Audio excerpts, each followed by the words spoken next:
Most conversations about Earth focus on climate. That focus is incomplete. Climate is not the root crisis.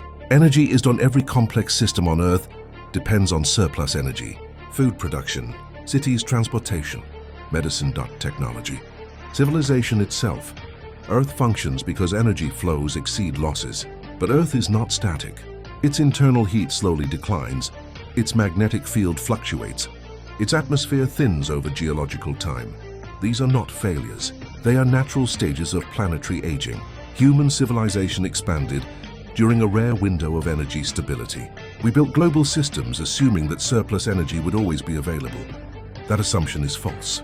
As energy margins tighten, systems that once appeared stable begin to fracture.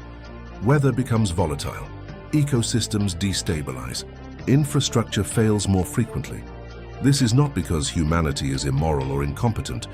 It is because civilization was designed without accounting for planetary energy decline. Earth restoration does not mean stopping change. It means redesigning civilization to function within shrinking energy margins.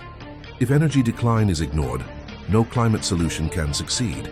Energy is the foundation. Everything else is secondary.